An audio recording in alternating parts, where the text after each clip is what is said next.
Hello, my name is Warwayu Ningtyas. I'm from Faculty of Law, Christian University in Indonesia or UKI Jakarta, Indonesia.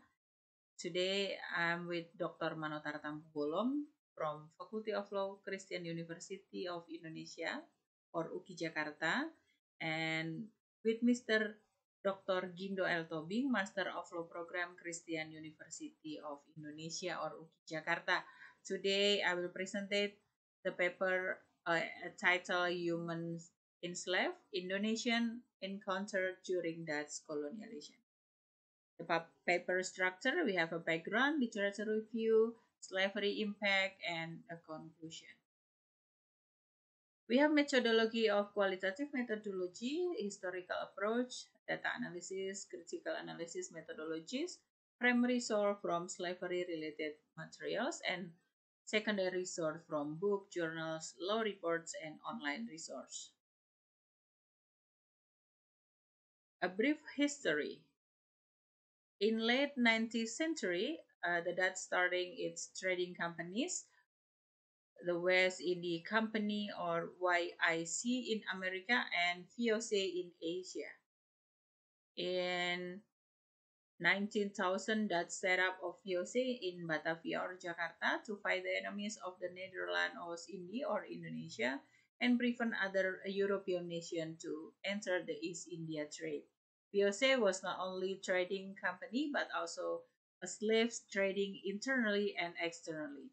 While slavery in Dutch colonies in America is a known historical fact, hardly anyone is aware that a million people were brought, sold, and had to endure slavery in Holland's largest possession, Netherlands Oost Indië, for 350 years. The VOC brought the Netherlands international power and wealth while exploiting local population, creating colonies, and trading in human beings.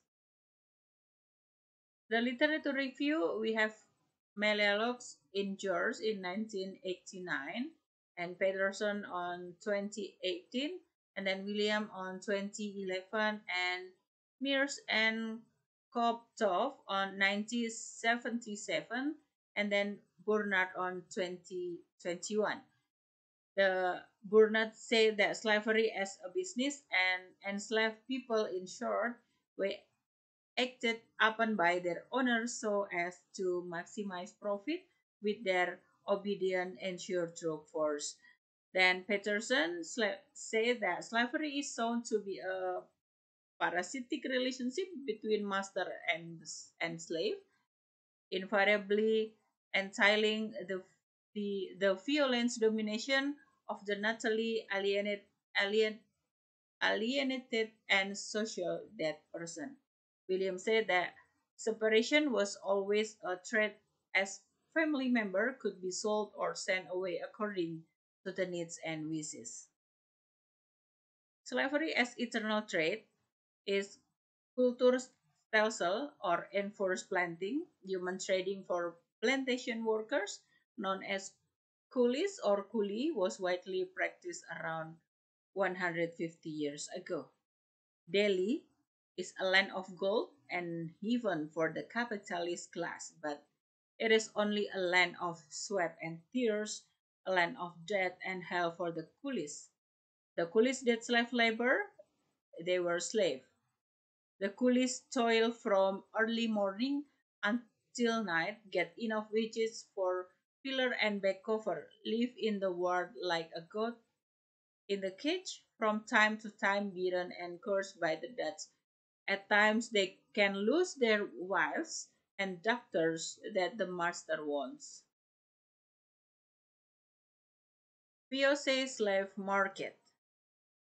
The VOC brought slaves, especially from India, Sri Lanka, Malaysia, and Philippines and Indonesian islands, such as Bali, Sulawesi, Sumatra, including in the East African slave market.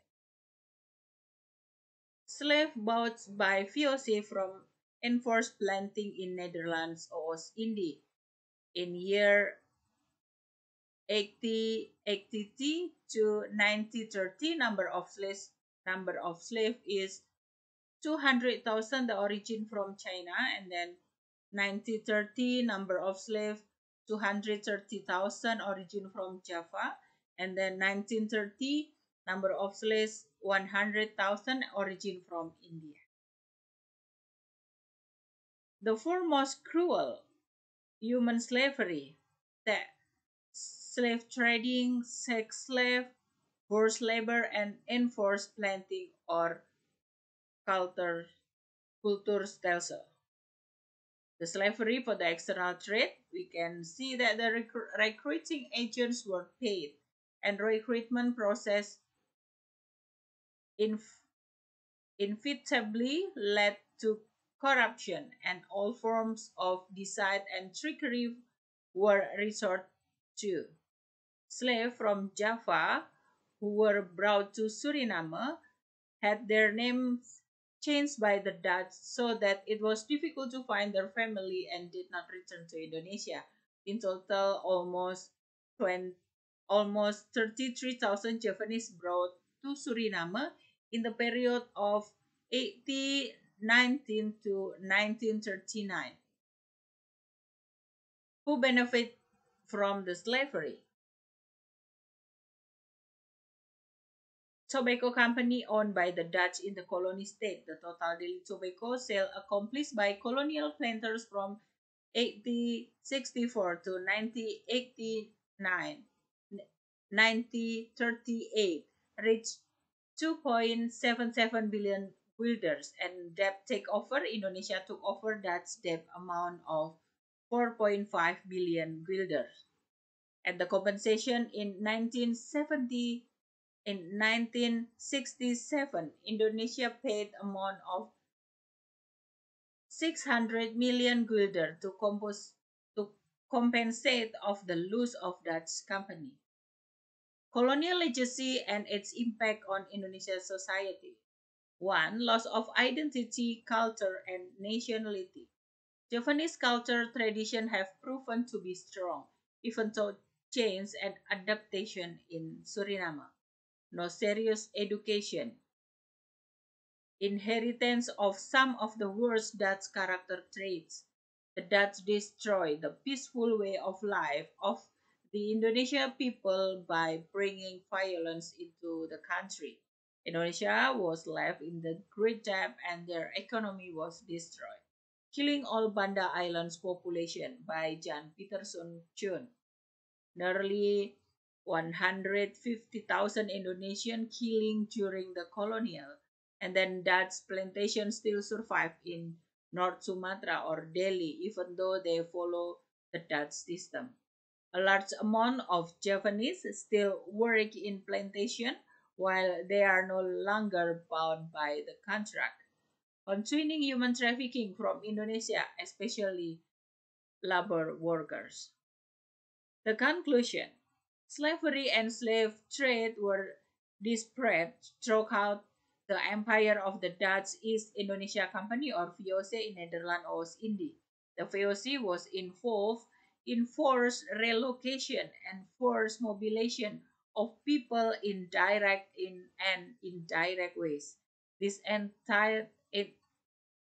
entailed commodified slavery and especially slave trade in which persons were considered properly and sellable, but also a wider landscape of forced relocation, deportation, non-commodified transfer, and cured labor regime for coerced debt and case slavery. The solution: return all the money drained out from Netherlands Oost-Indie, including interest. Netherlands Oost-Indie must be free from foreign debt. This should be applied to all former colonial. Much more research into the history of slavery, slave trade, and wider coercive labor and social regime is needed to shed light on the dynamic and connection of local and global system. Thank you very much. And if you have any question, you can find on Mr. Manotar Justicia 234 at gmail.com. Thank